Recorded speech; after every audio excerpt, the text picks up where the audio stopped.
1237페이지 부분, 다니엘 3장 16절에서 18절입니다.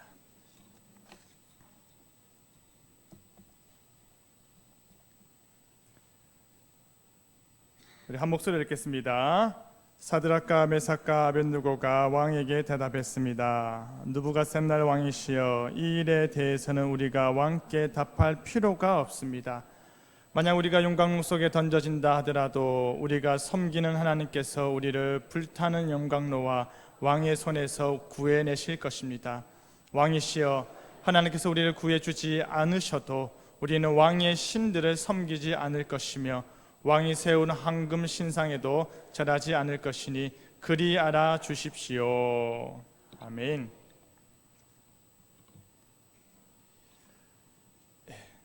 지난 몇 주 동안에 종교개혁자들을 살펴보았습니다. 루터로부터 쯔빙글리, 그리고 칼빈, 그리고 영국으로 가서 존 낙스, 그리고 미국으로 가서 조나단 에드워즈까지 16세기 이후로 개혁신학을 표방하면서 영적 쇄신과 부흥을 이끌었던 종교개혁자들을 살펴보았습니다. 외국 사람들 이야기한다고 조금 많이 힘드셨지요? 네. 힘드셨을 줄 압니다. 오늘은 한국 사람들 이야기를 할 테니까 조금 친숙하실 겁니다. 그래서 한국의 이 종교개혁자라고 할 수 있는 그런 사건들과 인물들에 대해서 한번 쭉 살펴보려고 합니다. 교회의 시약과 순교라는 제목으로 함께 말씀 나누도록 하겠습니다.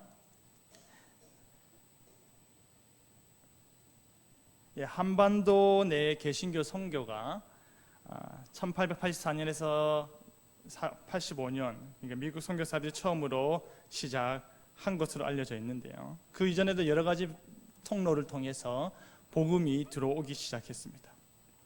한 예로 앞에 보이시는 로버트 토마스 선교사가 중국 상해에서 자신의 아내를 잃고 그리고 나서 한국에 대한 소식을 듣고 한국에 오게 됩니다.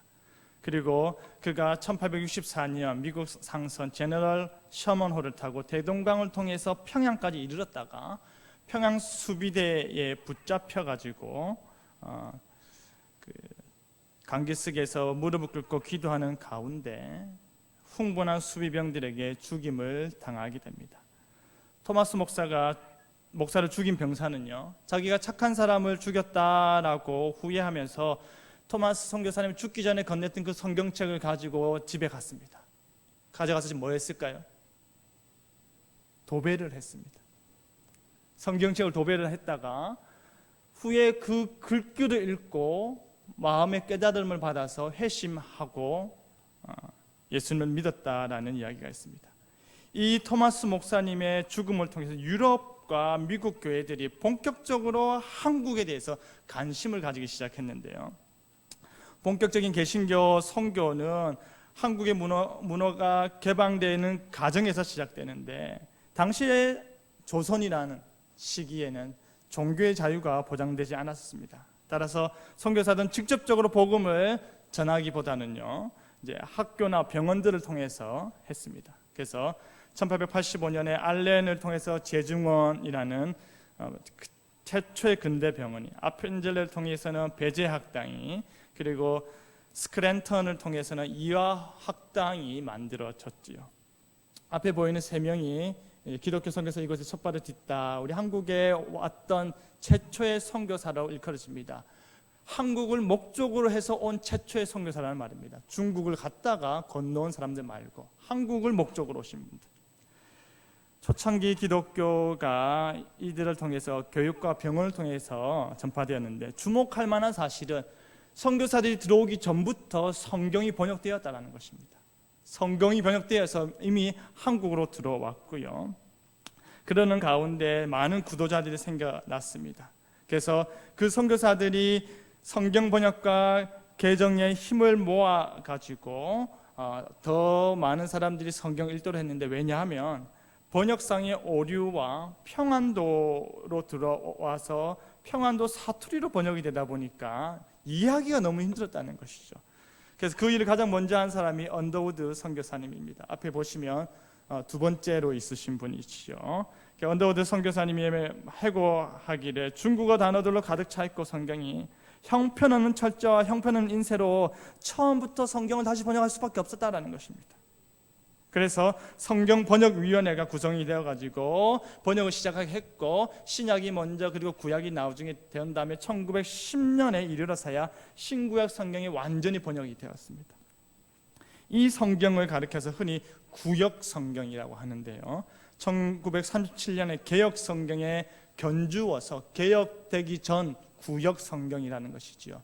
그리고 이 개역 성경을 새롭게 개정한 것이 개역 한글 성경이고, 그 개역 한글 성경을 새롭게 개정한 것이 개역 개정인 것입니다. 그래서 20세기 접어들면서 한반도에는 많은 선교사님들이 선교 사역을 하기 시작했는데요, 세 차례 놀라운 부흥 사건이 일어납니다. 첫째는 원산 부흥 운동이고요, 1903년에 일어났습니다. 그리고 1907년 평양 대부흥, 1909년에 100만인 구령 운동이 일어났습니다. 그 중에서 가장 폭발력이 있었던 것은 평양 대부흥 운동이었죠. 어떻게 평양 대부흥 운동이 그렇게 폭발력을 가질 수 있었을까요? 물론 1907년 이전에 여러 크고 작은 영적 각성 움직임이 있었지만은 세 가지 배경을 살펴보면은 그렇게 하나님께서 역사하시고 준비하셨구나를 알 수 있습니다. 첫째가 전 세계에 부흥 운동이 일어났습니다. 무디 부흥 운동, 웨일스, 호주, 인도, 오순절 통해 가지고 그 시기에 전 세계에서 부흥 운동이 일어났죠. 그래서 선교사님들이 선교와 부흥 운동에 적극적으로 활동했습니다. 그리고 두 번째는 비운의 역사 가운데서 평양 대부흥이 일어났다는 것이죠. 일본이 우리나라를 침략해 들어왔고 강제 점령하기 시작했던 시기이지요. 그래서 이제 강대국들이 노리는 이제 전쟁터, 강대국들이 우리나라를 점령하기 위해서 서로가 싸우는 그런 시기였죠. 그렇기 때문에 나라를 의지할 수도, 왕을 의지할 수도 없으니 하나님을 의지했지 않겠느냐라고 해석을 하는 것입니다. 그 세 번째가 사경회 운동입니다. 1903년에 원산 부흥 운동도 일종의 사경회였던 기도회에서 발행이 됐고요, 평양 대부흥도 사경회를 통해서 일어났습니다. 그리고 1890년부터 사경회가 널리 시행되면서요, 말씀과 기도를 통한 영적 각성이 한반도에 퍼지기 시작했습니다. 1903년 원산 부흥 운동을 살펴보면요, 이 평양 대부흥의 모체라고 할 수 있는데, 두 명의 여자 선교사가 중국에서 쫓겨왔습니다. 쫓겨와가지고 두 명의 여자 선교사님이 우리 기도하자, 기도해서 이 한반도 가운데 복음과 성령의 부흥의 역사가 일어나길 바라자 기도하기 시작했고, 그러면서 여러 사람들이 모이기 시작했습니다. 모이기 시작하면서 그들이 이제 하디 의료 선교사에게 효과적으로 기도를 어떻게 할 수 있는지 3번 강의를 해달라고 부탁을 했습니다. 그러니까 이 강의를 준비하던 하디가요, 자기가 말씀을 준비하고 기도에 대해서 강의 준비를 하다가 스스로 깨어지기 시작하는 것입니다. 의사라는 직업에 대한 교만, 영국 시민이라는 백인 우월주의, 한국인에 대한 편견과 인종차별, 그 모든 교만한 마음들이 자기 깊숙한 곳에 있었던 것을 깨닫기 시작했고 회개하기 시작했습니다. 그래서 기도회를 인도하는데, 기도회를 인도하는 내내 시작부터 인도하는 내내 울면서 자기 동료들 앞에서 공개적으로 고통스럽고 굴욕적인 자신의 치부, 죄를 토해내기 시작했다는 것이죠.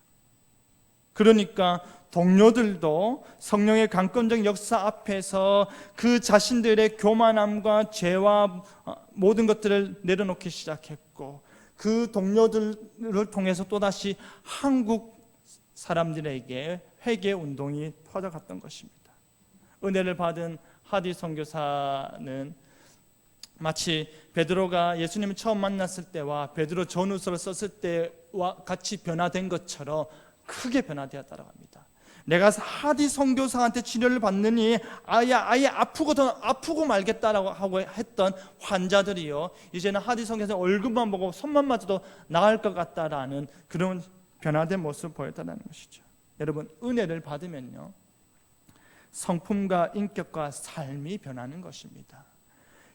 내 종교가 불교나 유교에서 기독교로 변하는 것에 그치지 않습니다. 이전과 확실히 달라지는, 옛 사람에서 새 사람으로 바뀌는 분명한 증거들이 나타나는 것이지요. 하디는 성령의 도구로 부르심을 받고 열심히 사역을 하기 시작했고요. 1904년 6월에 들어 처음으로 오늘날 우리가 사용하는 부흥회라는 용어가 그때부터 불려지기 시작한 것입니다. 그래서 1905년 9월에 한국 복음주의 선교 공의회는 우리나라에, 한국에 가장 필요한 것이 무엇인가? 영적 부흥이다. 그렇다면 그 영적 부흥을 위해서 우리 신년 들어서 신년 부흥회를 전국적으로 열자라고 결정을 내렸고요. 말씀과 기도 중심의 부흥회를 하기 시작했습니다. 여러분, 말씀과 기도 중심의 부흥 운동을 한다는 것이 무슨 의미인지 아십니까? 오늘날 우리가 생각하는 부흥, 전도 중심이 아니다라는 말입니다. 기존 성도들이 먼저 말씀을 듣고 회개하고 깨우쳐서 하나님께 더 가까이 나아가는 운동이었다는 것입니다. 그것을 통해서 전도될 것이라고 보았다는 것이지요. 그래서 오늘날의 부흥관하고는 그 차이점이 이미 한국 초창기부터 있었다는 것을 우리가 기억해야 됩니다. 1907년 1월 2일부터 15일까지 평양 장대현 교회에서 평안남도 도상회가 열렸습니다. 정년마다 사람들이 모여서 기도를 했고요. 특별히 마지막 날인 14일, 15일에 성령의 특별한 임재가 나타났는데요. 여러분, 12일 날 설교를 했을 때 성도들이 반응이 좋았답니다. 그런데 13일 날에는 엄청나게 냉랭했답니다. 그래서 이 고포드라는 사람이 말하기를 마치 노쇠로 된 지붕이 그곳에 모인 모든 사람들을 가로막고 있어서 기도가 하나님께 가지 못하는 듯 했다는 것이죠. 그날의 영적 분위기가 너무 차가웠다라고 합니다. 오죽했으면 목사 안수를 앞두고 있던 길선주 장로님께서 설교 중에 당신들 다 죽었습니까? 라고 말할 정도로 그만큼 냉랭했다는 것입니다. 아무 반응이 없었습니다. 그래서 모든 선교사들과 길선주 장로님은 이렇게 사경회가 끝나서는 안 됩니다 라고 생각을 하고 14일 정오 기도에 모여서 하나님께 간절히 기도했습니다. 그날 헌트 선교사가 말씀을 전한 후에 이기람 선교사가 나와서 통성 기도를 요청하니까 청중들이 이제 기도하기 시작합니다. 그 전날과는 다른 뜨거운 통성 기도가 일어나기 시작했습니다. 그리고 시간이 돼서 돌아가십시오 했는데 600명이 남았습니다. 600명이 남아서 새벽 2시까지 뜨겁게 기도하기 시작했습니다. 사도행전 이후 가장 강력한 성령의 역사를 평가받는 평양 대부흥 운동이 그 모인 600명 가운데 일어났던 것이지요. 회개를 동반한 강력한 성령의 역사가 모인 이들 모두가 처음으로 체험하는 강력한 부흥이었습니다. 이날의 부흥을, 회개의 포문을 연 사람은 바로 길선주 장로였습니다.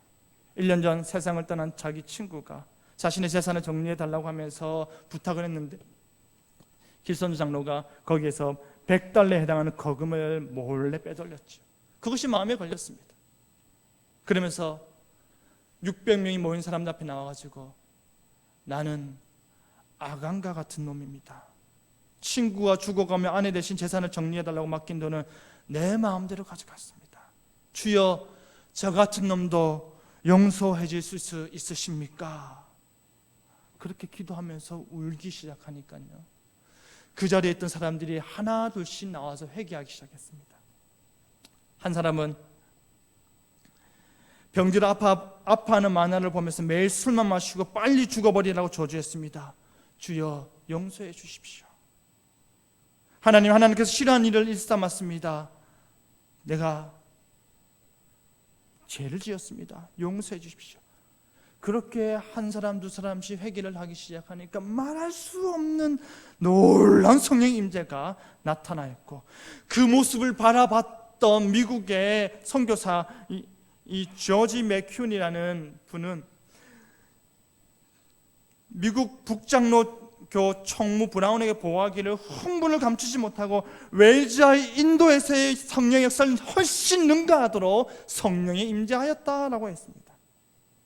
그 놀라운 부흥의 불길을 경험한 노블 선교사는 이것은 사도행전 이후에 가장 강력한 성령의 역사라고 코리아 미션 필드에 증언보도하였다는 것이죠. 장대현 교회에 임한 성령의 역사를 경험한 길선즈, 헌트, 블레어, 이길함, 스왈름, 편하설은 부흥의 불을 가지고 한 번 더 전역으로 퍼져나가기 시작했습니다. 성령께서 그들을 사용하셨습니다. 평양 대부흥 운동은 놀라운 영적 각성 운동이었습니다. 그 특징은요, 말씀과 기도였습니다. 철저한 회개 운동이었습니다. 말씀을 듣고 깨닫고 끝나는 것이 아니라 말씀을 듣고 회개하고 철저하게 하나님 앞에 엎드리며 나갔다라는 것이지요. 그 부흥이 오늘날 우리하고 무엇이 다르냐라고 물으신다면 이것이 다릅니다. 당시에 소돔과 고모라로 통했던 기생과 환락의 도시였던 평양이 그 이후로 동양의 예루살렘이라 불렸습니다. 그만큼 사회가 변혁되기 시작한 것입니다. 종교개혁자들이 개혁을 일으킬 때 그 사회가 변혁되었던 것처럼 평양에 영적인 쇄신이 일어나고 성령이 임했을 때 그곳이 동양의 예루살렘으로 바뀌었다는 것이죠. 하지만 안타깝게도 그 뜨거움은 계속 유지되지 못했습니다. 1908년이 이르러서 교회는 성장하면서도 그 영적 각성 운동은 현격하게 줄어들었고요. 그리고 1909년 초에 이르러 부흥운동의 열기는 더 한층 냉각되었습니다. 100만 명 구령운동을 하였지만 목표는 이루지 못했습니다. 조나단 에드워드가 말을 했던 것처럼 부흥은 하나님의 주권적인 선물이지만 아무 곳에나 임하는 것이 아니다라는 것이지요. 사모하는 곳에 임한다라고 했습니다. 사모함이 떨어지다 보니까 그들이 생각하는 부흥이 영적 각성 운동은 줄어들기 시작했다는 것이죠. 우리가 기억해야 되는 것은요, 평양 대부흥을 위시하여 한반도 전역에 일어났던 부흥은요, 일제 치하 때였다라는 것입니다. 다른 아시아 국가들이 기독교 제국주의의 식민지가 되었다라면 유독 한국만 비기독교 국가인 일본의 식민지가 되었다라고 볼 수 있습니다. 다른 나라는 침략국 편에 기독교가 서 있었다라면 한국은 침략국인 일본을 정하는 편에 기독교가 서 있었습니다. 그렇기 때문에 기독교계 인사들이 항일 민족운동에 직접 참여하는 일이 많았던 것이지요. 1919년 3월 당시 일제강점기 조선의 전체 인구는 1678만 8400명이었다고 합니다. 당시 조선 인구의 약 3%가 만세운동에 참여하였고요. 3.1운동을 통하여서 장로교에서만 입었던 피해만 해도 체포된 자가 3804명, 체포된 목사 장로가 134명이었다고 합니다. 이러한 기독교인들 사회 참여가 기독교를 외래 종교로서 비판적으로 보고 그들을 볼 때 좋지 않게 여겼던 백성들이 이제는 기독교를 좋게 여기기 시작했습니다. 자기들 대신에 싸워준다라는 것이지요. 일제의 한국 강점화 과정에서 집회와 결사의 자유를 없앴다는 것은 잘 알려진 사실이었지만 사람들이 유일하게 모일 수 있었던 곳이 있었습니다. 그것은 바로 종교 집회였습니다. 사람들이 교회에 모이기 시작했다는 것이죠. 특별히 선교사들은 이 서양 서구와 관련이 있기 때문에 일본이 함부로 하지 못했다라는 것입니다. 그럼에도 불구하고 일본은 서구 선교사들을 회유하고 감시하면서 그들이 한국인의 민족운동에 관여하는 것을 적극 저지하려고 하였죠.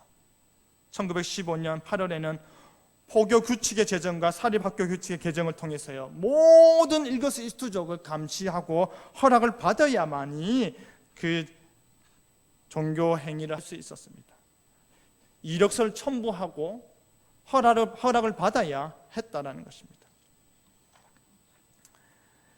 강점 후 일제는 종교 억제 정책에 이어서 그들이 숭배하는 신사제도를 식민지에 도입하기 시작했습니다. 앞에 보이는 것이 서울 남산에 있는 조선 신궁이었습니다. 그것은 식민지인 교화의 수단으로 삼으려 했던 것이죠. 1925년에 서울 남산에 조선 신궁을 건립하고 30년에는 전시체제를 강화하면서 신사 참배를 강요하기 시작했습니다. 학교부터 시작했습니다. 종교계 학교에 신사 참배를 강요하면서 거부하는 학교 책임자를 명직시켜버렸고요. 선교사들은 본국으로 추방시켜버렸습니다. 전 가미카제 특공대원이었던 무토 키요시 목사가 되었는데 나중에요. 말하기를 신사란 살아있는 신인 일본 천황을 모시고 있는 곳으로 그 신을 위해 목숨 바치며 최상의 경배를 하는 곳이다 라고 이야기했습니다. 자신들이 인위적으로 만든 국가 종교 그리고 자신들의 천한 제국인 것을 마련하기 위한 이데올로기가 필요했는데 그것이 바로 신사였다라는 것, 신도라는 것이죠. 여러분 1925년에 한반도에 이미 신사가 100개가 넘도록 들어와 있었습니다. 그곳에서 일정한 시간이 되면 사람들이 절을 하기 시작했죠. 사람들이 신사 참배에 대해서 논의를 하기 시작하니까 논의하는 것 자체도 허락하지 않았습니다. 논의하지 말아야 하는 것이죠. 종교적인 것이 아니다. 국가의식이라고 주장하였습니다. 그것 자체에 대해서 정부가 규정한 것 외에 어떤 논의도 하지 말아라고 일본 정부와 경찰이 압박을 했습니다. 그런데요 1936년 일본 기독교 연맹이 신사의 종교적 의미를 제거해 달라는 요청이 일본 정부에게 향했습니다. 그 말이 무엇입니까? 신사는 종교적인 의미가 있다라는 것이죠. 한국에 와서는 종교적 의미가 없다라고 자기들이 거짓말을 하였지만 실제로는 종교적 의미가 있는 것이었죠. 거짓이었습니다.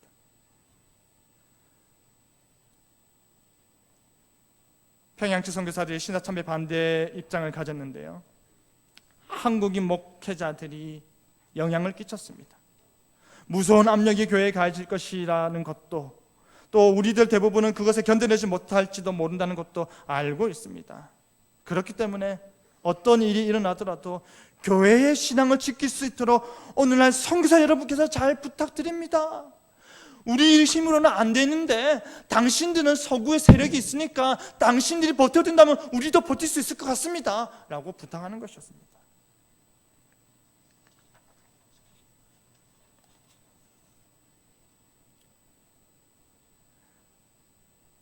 학교에서 시간이 되면 신사 참배하는 모습입니다.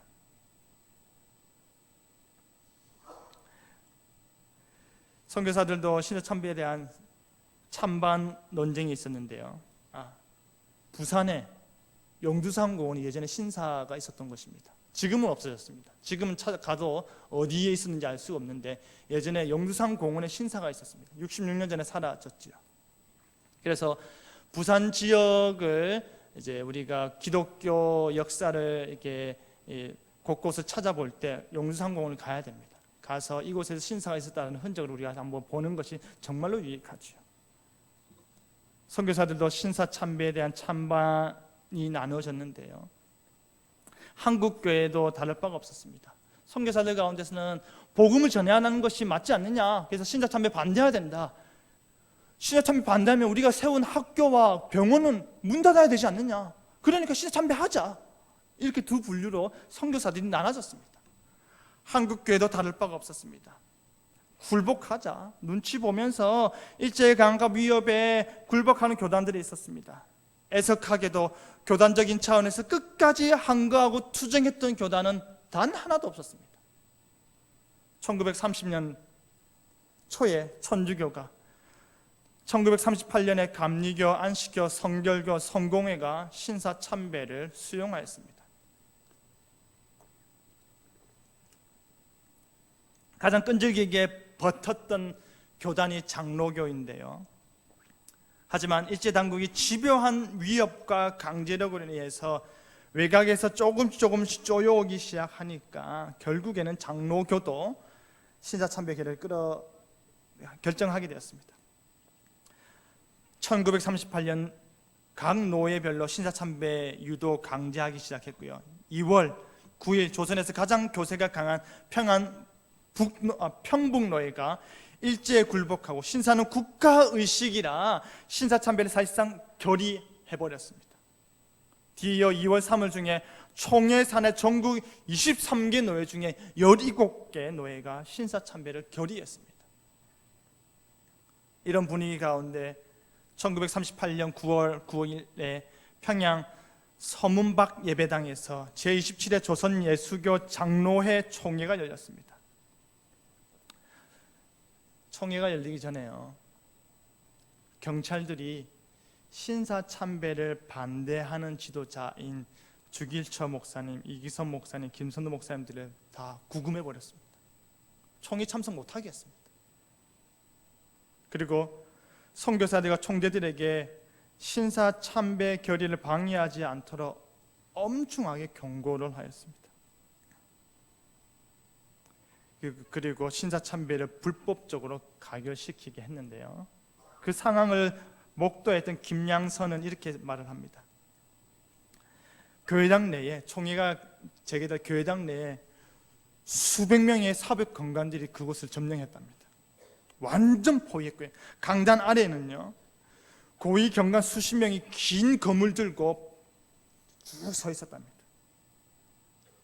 그리고 각 노예 총대들 좌우에 일본 경찰들이 한 명씩 앉아 있었답니다.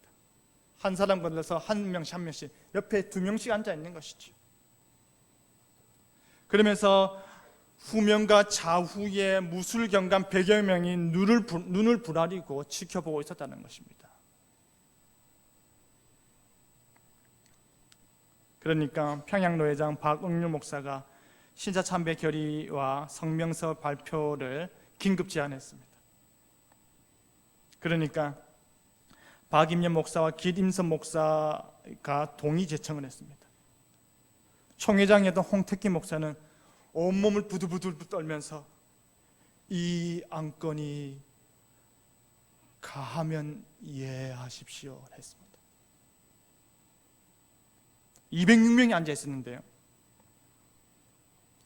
10명 미만의 떨린 목소리가 이해했답니다. 그리고 나머지 사람들이 침묵했습니다. 그 순간 거기에 앉아있던 일본 경찰들이 그 자리에서 일어나서 위협하기 시작했습니다. 일제히 두둑 일어나가지고 앉아있던 총대들을 위협했죠.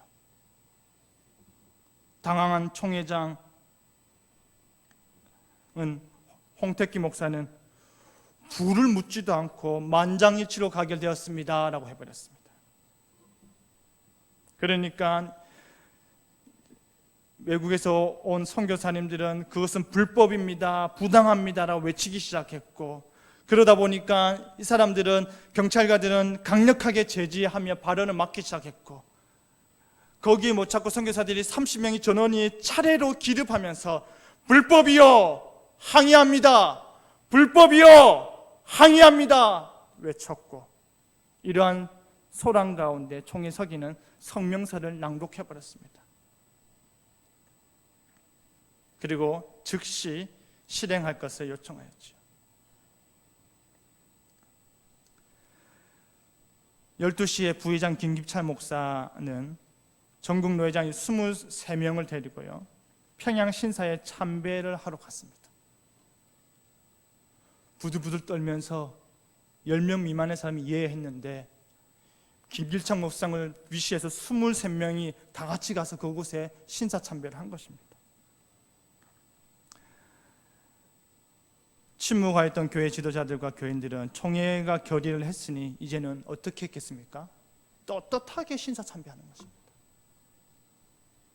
일상화가 되었습니다. 그런데요, 후대에 연구했던 학자들이 말하기를, 한국 기독교 역사연구소에 따르면요, 총회 총대들이 정말로 목숨 걸고 신사참배를 끝까지 반대하였다면 더 이상 신사참배 강요가 없었을 것이라고 지적한다라는 것입니다.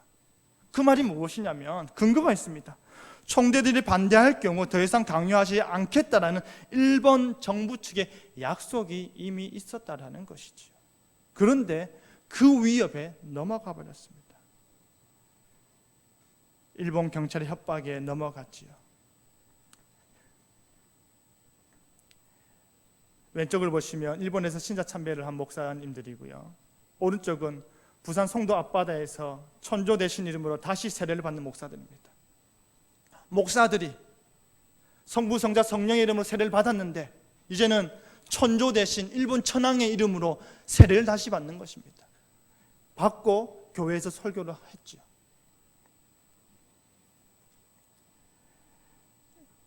(1938년 10월 2일) 매일신문을 보시면요, 일본 경찰은 신사참배기를 성공적으로 이끌어내는 공로를 인정받아서 89명의 표창과 특별상의 특별 승급 등의 포상을 받았습니다.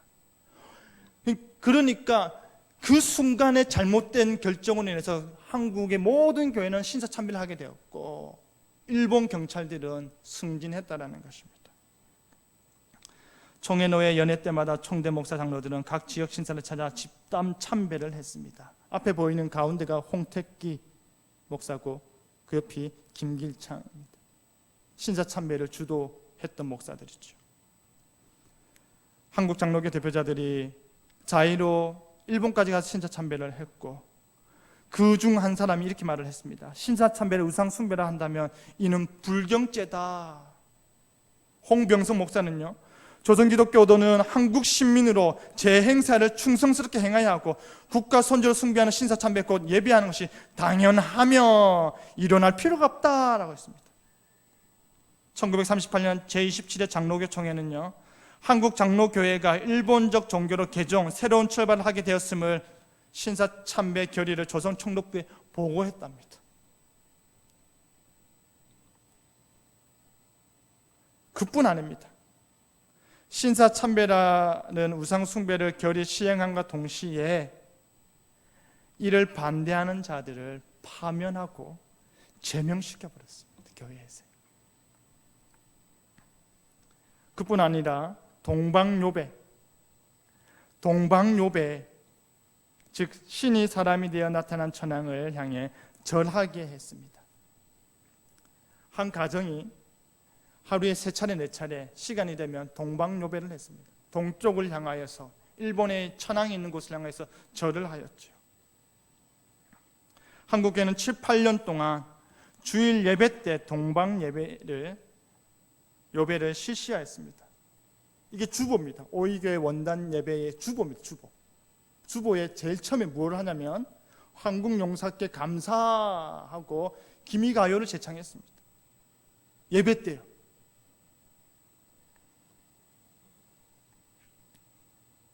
천조 대신 외에는 참신이 없다는 신앙 고백과 함께 대부분 목사들은 이 예식을 강바대에서 신도 사제의 집례로 받았는데요, 더 비참한 것은 그리스도에 대한 신앙 고백을 금지했다라는 사실입니다. 자신들이 신도 세례를 받아놓고 그것이 끝나는 것이 아니라 고백도 못하겠다는 것이죠. 구약 성경을 읽었다고 신학생을 퇴학시켜버렸습니다. 찬송가 중에 그리스도에 대한 신앙 고백이 있는 부분 다 삭제해버리고요, 그리스도를 주 왕으로 고백한 부분 멸관들의 새등은 찢어버렸고 먹물로 칠하고 백지를 붙여서 성도들이 보지 못하게 했습니다. 누가요? 목사들이요. 1938년 여름에 일본 경찰이 보낸 질문서입니다. 각 교회 대표자들이 한 진술입니다. 질문서 내용과 답변인데요, 천황이 높으냐 여호와 하나님이 높으냐? 대답이 뭐였겠습니까? 여러분 대답 말고요, 그분들의 대답. 천황이 높습니다. 신사참배는 종교의식이냐 국가의식이냐? 국가의식입니다. 종교의식 아닙니다. 국가지상이냐 종교지상이냐? 국가지상입니다. 일본 왕을 인간으로 된 신으로 고백하는 이 설문지에 목사들이 교회를 대표해서 다 답을 해서 보냈다는 것이죠. 그뿐 아닙니다.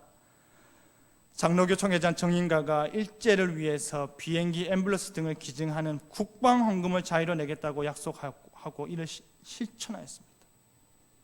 조선 장로를 헌납식에 장로교 대표 80명이 참석했고요. 총회가 해군 참모장에게 감사장을 보냈는데요. 그 감사장의 내용이 이겁니다. 비행기 받아주어 감사합니다. 비행기 25대, 병기 9점을 헌납했습니다. 한국교회 지도자들은 수년 동안 전국 순회하면서요, 젊은이들에게 일본 군대에 지원하라, 정신대 나가라고 강연을 하였다고 합니다. 교회당을 팔아서 전쟁 비용으로 바쳤고요, 교회당의 종과 철문을 뜯어서 병기 제작에 바쳤습니다. 물론 황군의 전승 기도회와 전승 축하 예배는 반드시 드렸죠. 그러면서 우상 숭배를 거부하는 동력자를 파면, 해직, 제명, 추방하게 하였습니다. 주기철 목사님 파면당했고요, 한무서 목사님이 선교사님이 제명당했고요, 한산도 목사님, 전남서 목사님, 이기서 목사님이 사직을 강요당하였습니다.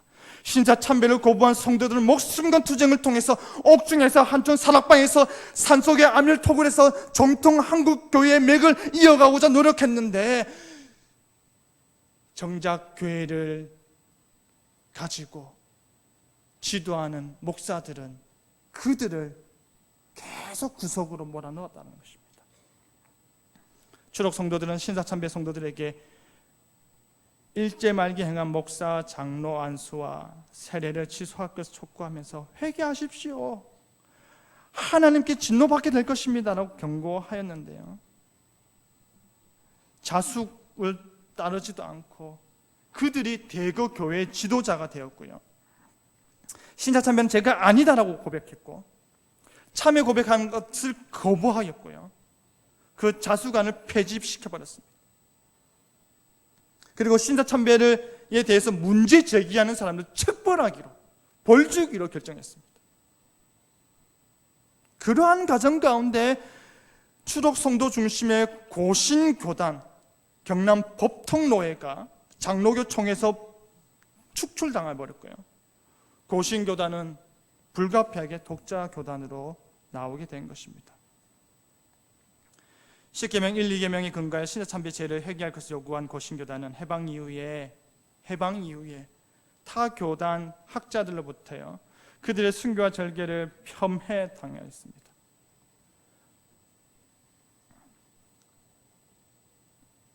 총회장 홍택기 목사가요, 회에 도피했던 사람들이나 교회 지키기 위해 나섰던 사람들이나 고생은 마찬가지다. 신사참배 회개는 각 사람이 하나님과 직접 해결할 성질이다. 공개 회개 안 하겠다는 것입니다. 너희들도 만주 가고 미국 가고 어디 가면서 고생했지만 우리도 여기서 고생했다. 우리도 신사참배하면서 교회 지키느라 고생했다라는 것이죠.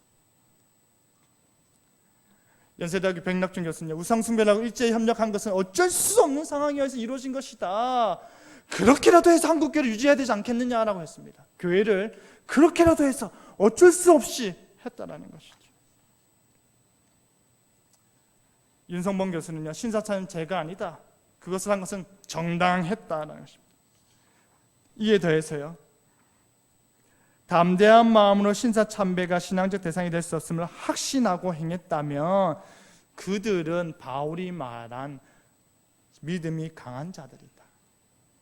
그리고 신사참배 거부와 항쟁한 사람들은 믿음이 약한 자들이라고 이야기했습니다.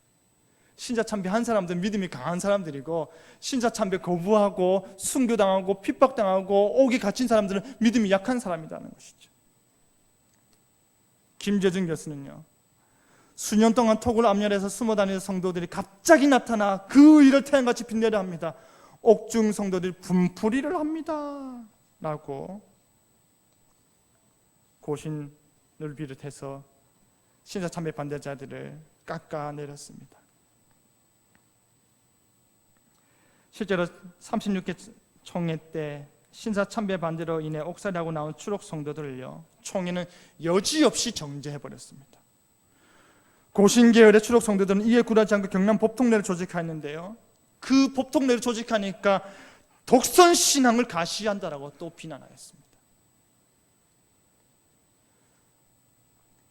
1945년 8월 10일 해방을 맞아 추록하였고, 신자 참배하에서 유일한 장로교 신학교였던 평양신학교가 폐교가 되고, 장로교를 대표하는 신학교가 저희 자유주의 신학으로 넘어가 버리니까 개혁신학, 보수신학교의 필요성을 느끼고 1946년 6월 23일 진해에서 학예신학 강좌를 개최했고요.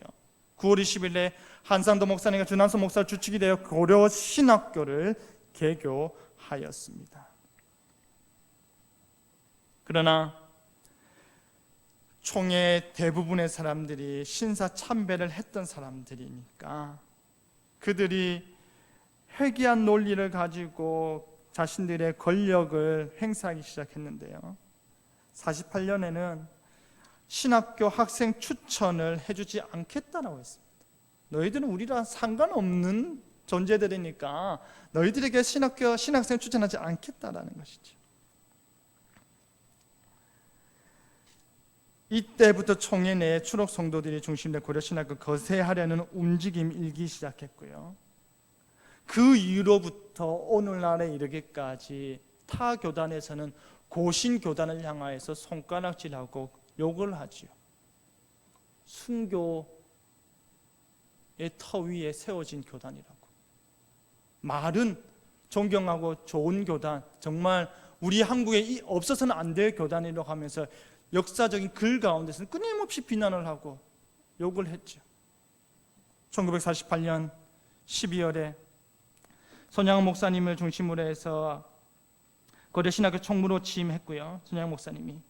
그리고 이 총회 36총회 때 고려신학교를 지지하는 경남 법통노회가 총대로 받아들여지지 않았고, 이에 경남 법통노회는 총회와 관계없는 것으로 공포하였고, 총회 측에서는 한상도 목사님이 당시에 심무하였던 초랑교회의 명도를 총회에 바치고 당신은 나가시오라고 해버렸습니다. 그러니까 네, 나가겠습니다 하고 나갔는데, 그때 당시에 90% 이상의 교인들이 한상도 목사님 따라 나갔고 초랑에 있는 주영문 장로님 뜰에서 예배를 드리기 시작했는데, 그 교회가 바로 삼일교회입니다. 우리 여름 성경학교 교사 강습회 많이 하고 하지요. 그 교회가 삼일교회입니다. 하지만 개진적이든 조직적이든 저항자들 가운데 수감 투옥되는 것은 물론이고 순교회까지 이런 일도 있었습니다.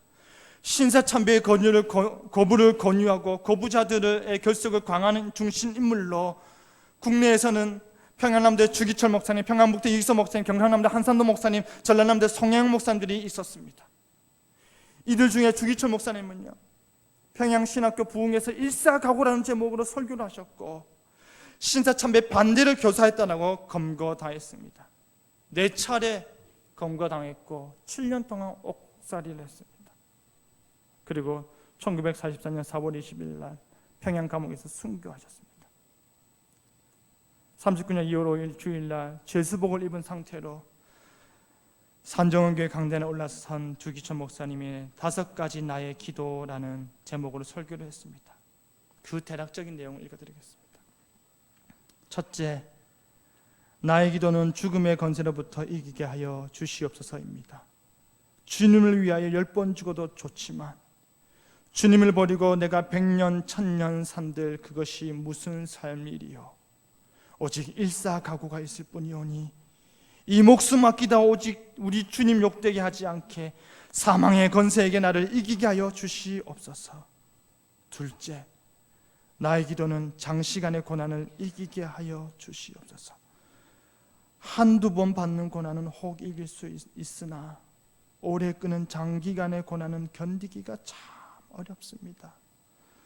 칼로 베고 불로 지지는 형벌도 한두 번이라면 당할 수 있겠지만 1년, 10년 계속되는 오래 끄는 고난이라면 참으로 견디기가 어렵습니다. 그리고 5번째를 보시면 내 영혼을 주님께 부탁합니다 입니다. 옥중에서든 사형장에서든 내 목숨 끊어질 때 내 영혼을 받아 주시옵소서. 아버지 집은 나의 집, 아버지 나라는 나의 고향이로소이다. 내 영혼을 주님께 부탁하나이다. 아멘. 이 설교를 하고 다시 잡혀갔습니다. 평양 형무소로 이감되었을 때 아내인 오정호 사모님이 면회 갔다가 돌아온 일이 종종 있었는데요.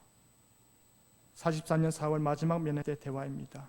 주기철 목사님이 너무 힘드셨던지, 여보, 그 따뜻한 숭늉 한 그릇 마시고 싶소 라고 말했습니다.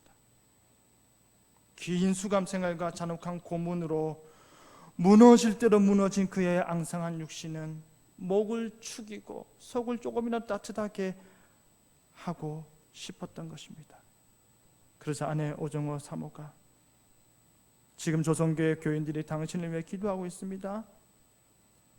목사님이 순교하셔야 조선교회가 살 수 있습니다 라고 말했답니다.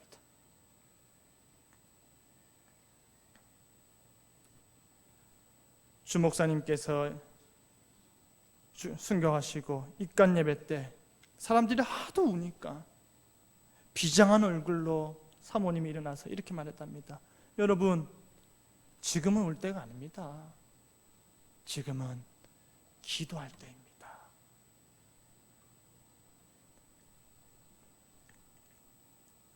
운구 앞에 선 산정원교회 성도들입니다. 그리고 손양호 목사님은 1940년 9월 25일 밤에 느닷없이 들이닥친 일본 형사에게 잡혀갔습니다. 신사참배 반대였다라는 것이죠. 그리고 애양원에는 일본인 안도라는 사람이 부임했고 신사참배 안 하면 나가라라고 했습니다. 나은 자들이, 그 사회적으로 격리된 사람들이 어디를 가겠습니까? 거기에 남는 사람도 있고, 내가 신사참배는 못하겠다라고 도망을 가서 산골짜기로 들어간 사람도 있었습니다. 3년간의 복역이 끝나는 1943년 5월 17일이 다가오는데 며칠을 앞두고 마지막 심사가 있었습니다. 손 목사, 그동안 고생 많았어. 일본 간수가 이렇게 말하는 겁니다. 이제 집 떠난 지 3년 됐는데 그동안 처자식 보고 싶었죠. 그런데 3년이라는 감옥 생활 동안에 많은 반성도 했을 터인데 이제는 신사참배할 수 있겠지요. 그동안 감옥에서 지내느라 헛수고했습니다 라고 말을 하는 것입니다. 그러자 손 목사님은 의연하게, 헛수고는 오히려 당신들이 했어. 내가 신사참배를 했으면 아예 처음부터 했지 왜 어리석게 3년이나 고생 실컷 한 다음에 이제 내가 하겠어. 내 신앙은 옛날이나 지금이나 변함이 없어. 돌이킬 마음 전혀 없소이다. 과거 역사를 보면 우상 숭배를 한 나라는 다 망했다. 그러니 일본도 멀지 않아 다 망할 것이다 라고 큰 소리 쳐버렸습니다. 그 당시에 태평양 전쟁을 하고 있었기 때문에 일본 이 순사 간부들은 또다시 재판을 열었고 종신형을 때려버렸습니다. 저 사람이 나가면 또 반대운동 할 것이라는 것이죠. 그러니까 손양호 목사님은 네, 좋습니다. 나는 감옥에 있어도 예수님과 함께 살 것이고 밖에 나가도 예수님과 함께 살 것인데 예수님과 함께라면 어디든 상관없습니다. 기독교 신앙이란 고난을 통해서 더욱 단련되니 나를 감옥에 가두면 나에게 유익이요 내게는 하나님께 축복입니다 라고 이야기했다는 것이죠. 8.15 해방으로 석방되었습니다. 허나 50년 6월 25일 동란 때 공산군에게 순교하셨습니다. 전쟁이 발발될 때 손양호 목사님은 우선 몸부터 피하시죠 라고 재직들이 이야기를 했는데 성별 예배를 드리고 배에 올라가 마지막 찬송을 부르는데 갑자기 혼자 배에서 뛰어내려 버렸습니다. 왜 그러십니까? 왜 그렇게 가십니까? 라고 물으니 나는 원래 피난을 가지 않는다 했습니다. 주의 이름으로 죽는다면 얼마나 영광스럽겠습니까? 내가 만약에 피난을 간다면 저 1000명의 성도들은 누가 책임을 집니까? 그들을 자살시키는 거나 다름없는 거 아닙니까? 그리고 9월 13일 날 체포되었고 28일 날 여수 근교 미평에서 총살당해 순교하셨습니다. 고신의 목사인 한산도 목사님은 초량교회에서 1938년 10월 24일 날 현 정부는 정의미 신의에 위반한 우상인 신사참배를 강요하니 우리는 굴하지 말고 이것을 절대 참배에서는 못 쓴다라고 설교를 했습니다. 그리고 경찰서에 끌려가서 서장이 왜 너는 신사참배를 반대하느냐라고 물었을 때 이렇게 적었다고 합니다. 다 같이 읽겠습니다. 시작. 계명을 어기게 되니 하나님이 노하심으로 할 수 없다. 인생의 본분이 하나님을 영화롭게 하는 일인데 그렇게 못하니 할 수 없다. 결국 교회가 없어지게 될 것이니 할 수 없다. 강요하는 개인도 망하니 남의 망하는 꼴을 볼 수 없으므로 할 수 없다. 신사참배하는 국가도 망할 것이므로 할 수 없다. 나 자신이 지옥 갈까 두려워 할 수 없다. 그렇게 동분서주 하시다가 1940년 7월 3일 경남 도경에 검속되었고 41년 7월 10일 평양으로 이감되었습니다. 일제강점의 신사참배법으로 인해 투옥된 이는 대략 2,000명에 달하였고 200여 교회가 폐쇄되었고 50여 명이 순교했습니다. 사랑하는 성도 여러분, 종교개혁은 당시의 교회가 성경으로부터 많이 이탈하였고 그렇기 때문에 다시 성경으로 돌아가자, 성경이 말하고 있고 교회로 회복해야 되는 그 운동을 일으켰던 것이 종교개혁이었습니다. 한국은 기독교 국가가 아니었기에 유럽에서와 같이 동일한 개념으로 종교개혁을 말할 수는 없지만 교회를 교회되게 하고 하나님의 계명에 비추어 새롭게 하는 차원에서 볼 때에 한국의 종교개혁자들은 평양대붕의 길손주 목사여 신사참배 반대를 함으로 인해 고난당한 주기철 목사님이요 손장원 목사님이요 한산도 목사님과 같은 수많은 신사참배 반대자들이라고 할 수가 있을 것입니다. 그들은 하나님 앞에서 성경이 말하고 있는 신앙의 정통과 생활의 순결을 몸소 실천하셨고 그것을 교회에 적용하고자 목숨 거신 분이었습니다. 비록 신사참배자들의 후예들이 교회를 고신을 폄하하고 욕한다 하더라도 그 누구도 부인할 수 없는 것은 고신의 역사는 순교 신앙의 역사라는 것입니다. 진리를 지키고 생활의 순결을 유지하기 위하여서 이 목숨을 주를 위해 기꺼이 바치는 순교 불사의 신앙이었던 것입니다.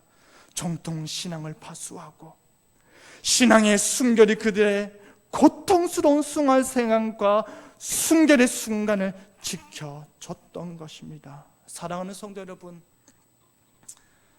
여러분이 어떠한 형태로 고신교단 소속인 사상교회의 성도가 되셨는지는 모르지만 분명한 것은 여러분이 지금 속한 교회는 신사참배를 반대한 옥중 성도들과 순교자들을 세운 고신교단이라는 사실입니다. 그 정신을 우리는 잊으면 안 됩니다. 우리는 그 신앙을 우리의 신앙이 될 수 있도록 살아야 됩니다. 우리가 지켜야 할 것은 무너뜨려버리고 우리가 놓아야 할 것은 굳게 지키려 하는 어느 날의 교회를 볼 때에 제2, 제3, 제4의 신사참배 결의가 한국교회에 일어나고 있음을 개탄하지 않을 수가 없습니다. 이제는 우리가 교회 개혁을 일으켜야 할 주역이 되어야 합니다. 이제는 우리가 교회의 영적 쇄신을 일으켜야 할 주역이 되어야 합니다. 이곳에 유명한 목사님이 와서 집회를 함으로 인해 일어나는 것도 아니고요, 이곳에 실력 있는 교수님이 와서 강의를 함으로써 일어나는 것도 아닙니다. 나 한 사람이 진심으로 회개하고 나 한 사람이 하나님을 바라보고 나 한 사람이 성령의 임재하심을 사모하고 나 한 사람이 진심으로 통회하고 나 한 사람이 진심으로 순결한 신앙과 삶을 살겠나라고 결단할 때 사상교회의 부흥은 일어날 것입니다. 그 기도와 변화의 자리에 저와 여러분이 있기를 간절히 바랍니다. 찬송가 386장입니다. 336장입니다.